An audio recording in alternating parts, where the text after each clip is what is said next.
Welcome to your Essentials group. This week we are looking at the end of 1 Peter chapter 5.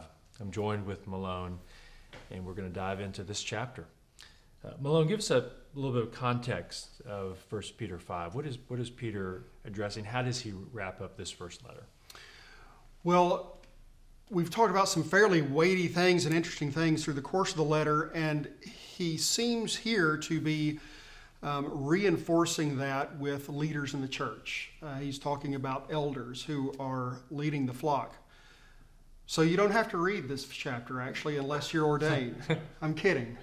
But he is addressing elders. So those people who find themselves in leadership roles, about how to conduct themselves in the face of suffering and what these last days might look like as we're using our gifts. So moving into those of you who have read this letter that are now in places of leadership, this is how you should conduct yourselves.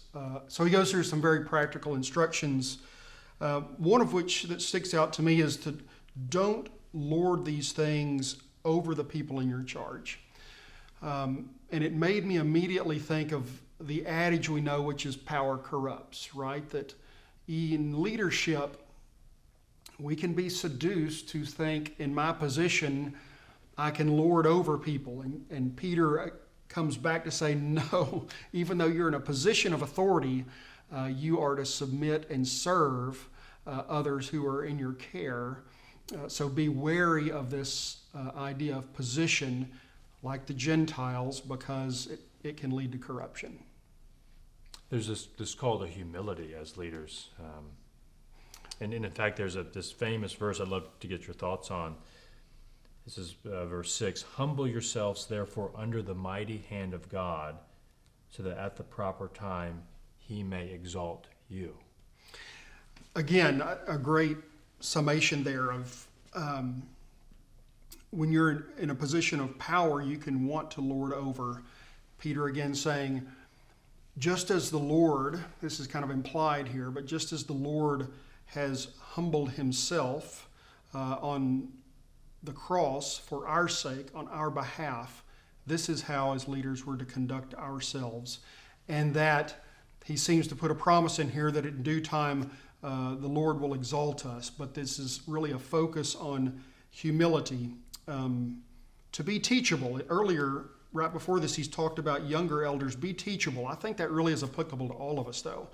To be in a place where we are teachable, learning from one another, which has to be a posture of humility.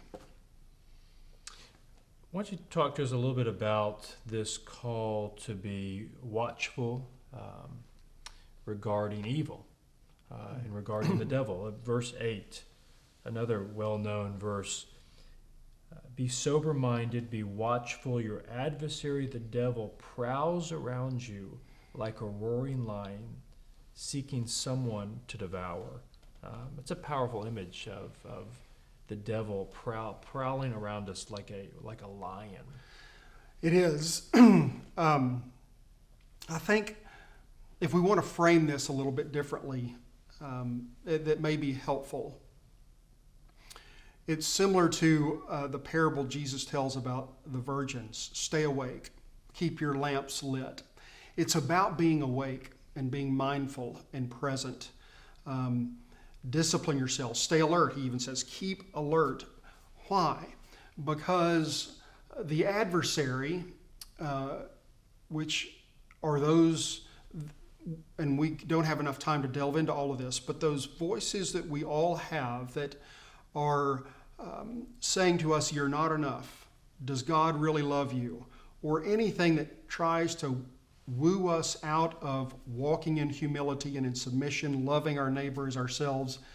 The adversary is always coming at us with places where we can try to exploit or hold on to position, whatever it might be. So Peter, I think, here is telling us, be watchful for this, because just because you're a follower of Christ doesn't mean you're immune.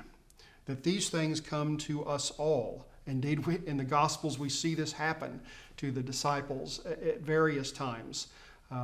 Jesus talking about, I need to go to the cross, and Peter himself saying, no, we can't do that. And what does Jesus say to him? Get behind me, Satan, adversary. You've got to get behind me. Your mind is not on what's for the best. So I think it's a call to stay vigilant and alert that there are always voices, either in our own heads or from the outside, calling us to compromise the love of God. At the very end of the chapter, Peter wraps up with a few words. He mentions Silvanus, who wrote the letter. Peter dictated to him the contents. But then he talks about one who is in Babylon.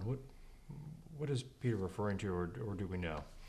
Well, your sister church in Babylon, first, I think what is maybe not thought of immediately is Peter is trying to encourage people, and here he's saying, you're not alone. You've actually got a sister church in Babylon. There are others scattered about that are enduring similar things to what you're facing. Babylon here, I don't think we're completely sure. Often it's kind of a code for Rome, so it could very well be believers in Rome who are also facing suffering, persecution, trying to remain faithful to the call of God. And, you know, within this letter, Peter talks about God's grace that has called us will restore and support, strengthen us. And it makes me think of Paul in 2 Corinthians praying for the thorn to be removed from his flesh and receiving, my grace is sufficient for you. So that within all of these things that Peter has instructed throughout this letter, that it is the grace of God which is sufficient for us. It's not going to take us out of persecution, as it did in Paul in that instance in Corinthians, or Peter's not promising that to them here, but that God's grace is sufficient for us to kind of stay the course, if you will. As we wrap up this first letter of Peter, what's the takeaway? What do you want to leave us with today? Well, I love that situation about the sister church. Number one, that we have so many brothers and sisters scattered across the globe. For me, that really helps put into context, I'm not on this journey by myself. And it's so helpful to have colleagues to walk alongside, but to also realize there are people on the other side of the world who at this moment may be reading 1 Peter and getting encouragement from it. And that encourages me. So this connection that we have in Christ and that His grace will see us through, and then just those practical things about being awake, being vigilant, realizing the pitfalls and the temptations to use our authority or position simply for self-centered means rather than for the good of others. Well, thank you.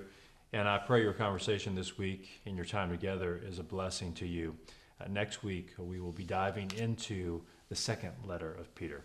Blessings on your time together.